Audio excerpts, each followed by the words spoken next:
gameranx presents another episode of Before You Buy, the show where we give you some raw, uncut gameplay and some first impressions of the latest games releasing. This time around, we're talking about Need for Speed.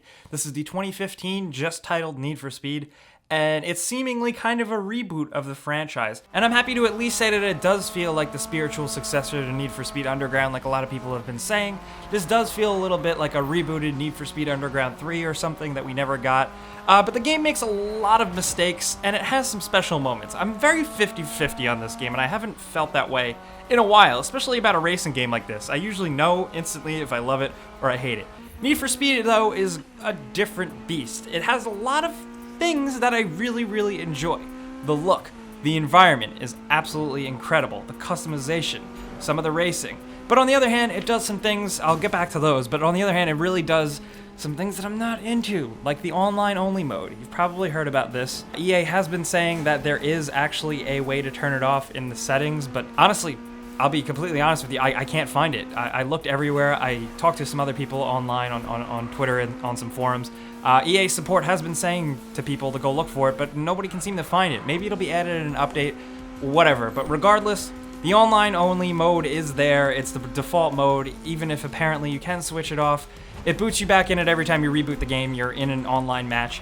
And it feels kind of pointless. Like a lot of racing games that are open world with other people driving around, it feels really pointless. Now, while there is online racing and you can build up your own crew to roll around with and earn reputation and grow it, the real focus here is a career mode, which is peppered with FMV sequences. Yes, FMV, if you haven't heard that, if you're not an old gamer.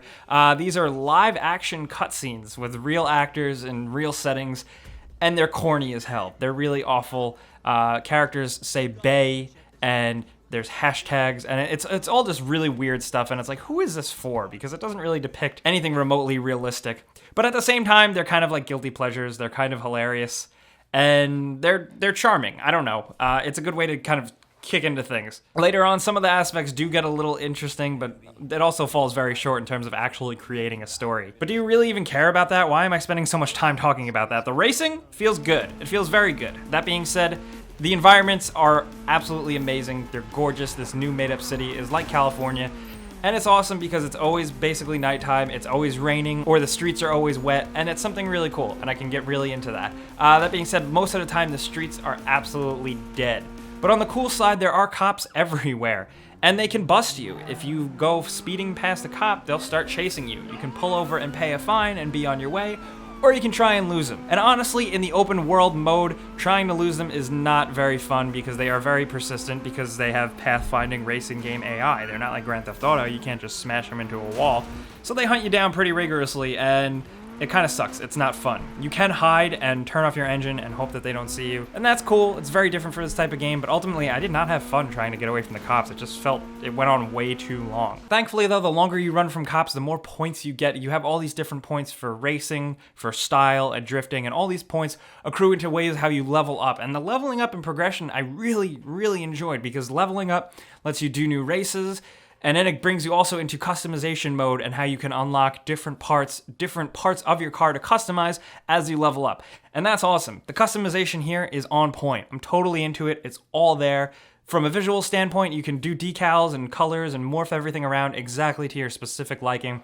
But on the other side, you can actually tune the engine and upgrade the engine, and there's a surprising amount of detail here for a Need for Speed game. But it's still enjoyable. It's a good way of keeping it kind of hardcore and simulation, but at the same time keeping it easy and accessible and fun.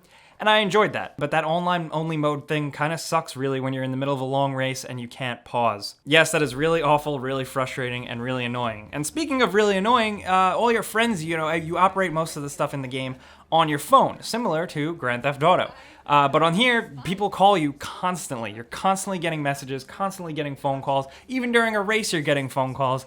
And it gets really aggravating because they're all bullshit nonsense and it's useless. But the racing, like I said, is very good. It's classic Need for Speed style. It's not perfect, it's very arcadey, but it's a lot of fun and I enjoy it. The drifting also feels good, especially with the specificity that you can customize your car to your liking. You can get your drifting and your grip exactly how you want it, and it all feels really good. Also, Ken Block is in the game and Gymkhana and all that stuff if you were into Dirt 3.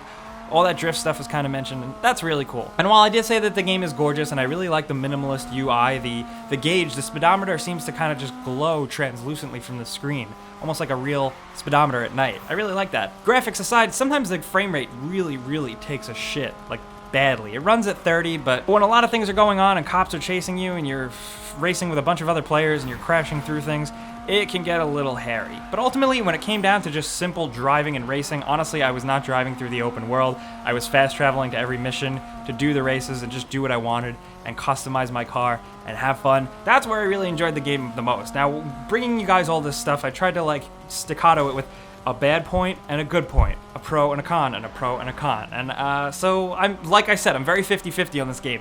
Should you go out and buy it? Maybe not. Even if you're a Need for Speed fan like I was, should you run out and buy it?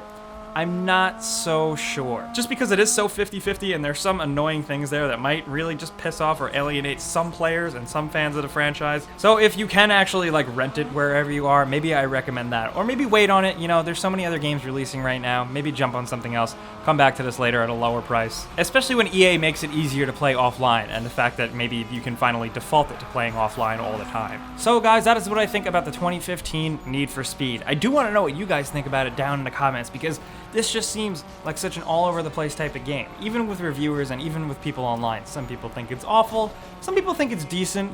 There's really no middle ground here, and it's really interesting, so I do want to talk to you guys down in the comments below about it. And if you are a Need for Speed fan, and I don't know, if you want to chat about the game, follow me on Twitter, @JakeBaldino. We can talk about it over there as well. But if you're new, subscribing is the smart thing to do, because we put out videos every single day.